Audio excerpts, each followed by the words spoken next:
Okay, so we have the set of all natural number, that is 1, 2, 3, and it goes on. So we know that n is not bounded above. The fun thing about math is we need to prove this. So let's see how to prove this and all in this video. Let's start. So now to proceed here, let us have some property called supremum property. So this is what the required for proving this one. So S is a non-empty set which is subset of R and it is bounded above. This implies that supremum of X exists, which we call it as M. Then this M will satisfy these two conditions. X belongs to S. This implies X is less than or equal to M.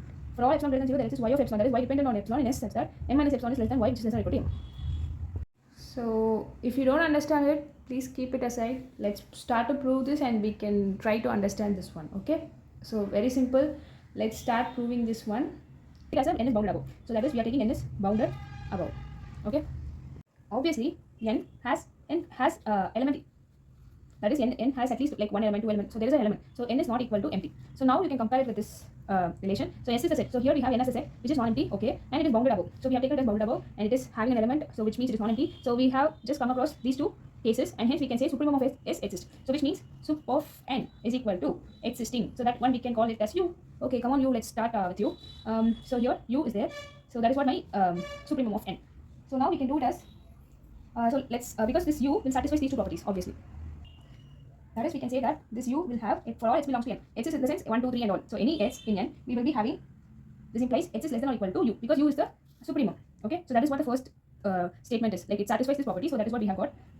So the next thing is for all epsilon, so that is what our aim is also. So we are having for all epsilon greater than 0, there exists an element y in n. So let's say this implies U minus epsilon is lesser than y, which is less than or equal to U. So you are going to say that there is this element lies between these two irrespective of epsilon. Like epsilon can be very smooth, nearer to 0, or it can be like very great number. So this property holds. This is what we have claimed. So we have assumed this one. Assumed n is a bounded above, but we have to contradict it. Okay. So bounded above means U is bounded above. That is U is the upper bound. So we have to pictorially I'll represent it. So here it will be U. Here it will be U minus epsilon. This Y can be sometimes U also. Okay. So if this is an upper bound, I have to say another element after this U, which means it is a contradiction, right? So I have to bring one element after this. Okay. So that's my aim.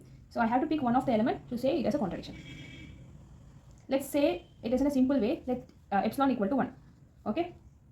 So what happens is, this implies there exists k belongs to n, some k, it can be like 100 or whatever, k in n, such that U minus 1 is less than k, which will be less than or equal to U. That is, U minus 1 is lesser than k, which implies k plus 1 is greater than U. Because this one moving to the other side, so equality holds. Okay, so you got this, k plus 1 is greater than U. So we have got an element which is k plus 1 here, which means U will not be an upper bound, which means it is a contradiction.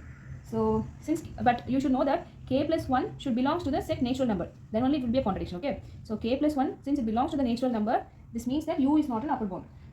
U is not an upper bound. So you have taken some arbitrary upper bound, that is U is not actually, it is like an implicit thing. So you have taken arbitrary U and you have said that arbitrary U is not an upper bound, but that means any U is not an upper bound. So this implies n is unbounded above, like it can be not bounded above. So this is the proof.